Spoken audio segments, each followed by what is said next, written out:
Donc nous sommes le 3 juin. J'avais planté 2 lignes, d'abord jusqu'ici. Ensuite, 2 semaines plus tard, j'avais continué, j'avais semé jusqu'au bout là-bas.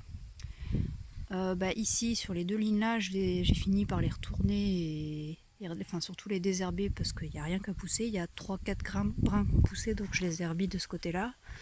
Et ici, j'avais semé ces 2 lignes en même temps.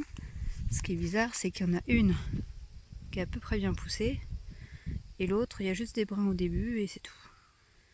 Donc le semis n'a pas été génial. Je pense que j'ai semé trop profond, je vois que ça, parce que sinon les conditions de température c'était les mêmes, l'humidité c'était la même. Donc je ne sais pas ce qui a foiré, mais j'ai une ligne.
J'ai ramassé tous mes épis il y a quelques jours.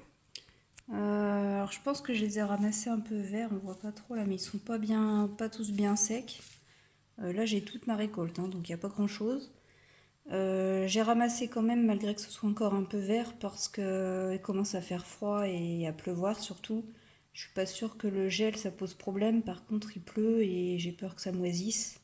Puis de toute façon j'ai l'impression que ça séchait pas plus, ça fait 2 mois qu'ils sont à moitié verts, à moitié secs et ça sèche pas plus, donc je les ai ramassés.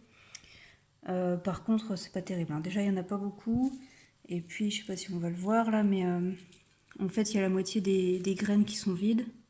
Là, celle-ci, elle est vide. Celle-ci, elle est vide. Si je la coupe en deux, on voit qu'il n'y a rien dedans. Il n'y a rien dedans du tout. Donc la plupart sont vides. Mais bon, voilà. Et alors l'étape suivante, c'est comment les égrener, comment les décortiquer. Et alors là, c'est vraiment compliqué.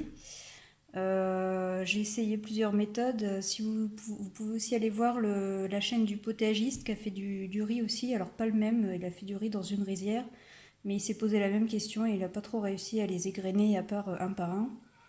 Alors j'ai essayé une première méthode, j'en ai pris vraiment pas beaucoup. Je les ai cuits dans l'eau, je les ai cuits à l'eau bouillante pendant... alors j'ai mis 5 minutes, 5 minutes, 5 minutes, en tout j'ai mis au moins 20 minutes.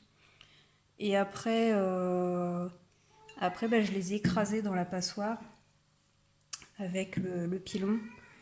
Et j'ai réussi à, voilà, à avoir à peu près des graines. Bon, on voit qu'il y en a qui sont encore pas décortiquées, hein. Et il y en a une ou deux qui sont cassées. On ne voit pas trop là. Il y en a une qui doit être cassée. Bon, j'en avais pas fait beaucoup, mais il y en avait beaucoup, beaucoup de vides en fait. Donc il en reste pas beaucoup des entières.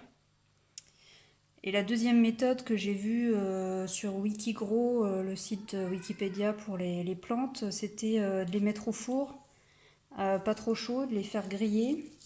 Et après, bah, pareil, de les écraser avec un pilon. Mais alors là, donc ça c'est ce que j'ai fait. J'en ai mis un peu plus au four. Et ensuite, une fois que c'était à peu près grillé, je les ai écrasés. Bah là, on voit que il y a beaucoup de morceaux. Déjà, il y a encore beaucoup de graines qui sont pas décortiquées. Donc après, j'aurais pu continuer à pilonner, mais on voit que tous les grains, ils sont cassés en fait. Donc c'est pas une méthode terrible, je trouve. Donc voilà, c'est assez compliqué à décortiquer. J'ai aussi envoyé un mail à Cocopelli, chez qui j'avais acheté les graines, donc ils m'ont répondu, ce serait sympa d'ailleurs. Ils m'ont répondu de faire comme pour le blé, en fait, de les battre avec un bâton, de les secouer, etc. Mais alors ça suffit pas, hein, ça s'en va pas du tout comme ça, hein. Là, j'ai beau les secouer, les triturer dans tous les sens avec les doigts, ça se décroche pas comme ça, hein. C'est vraiment bien encortiqué là, c'est impossible à défaire comme ça. Donc voilà, donc récolte mitigée. Je pense qu'il n'y a pas eu assez d'eau cet été aussi, c'est pour ça que les grains sont pas gros et pas nombreux. Je pense que malgré tout, il fallait plus d'eau. Il y a pas mal de jours où j'étais pas là, j'ai pas pu arroser suffisamment, donc je pense que ça a joué. Donc bah, je réessayerai quand même l'année prochaine et en essayant d'arroser plus l'été et puis on verra ce que ça donne.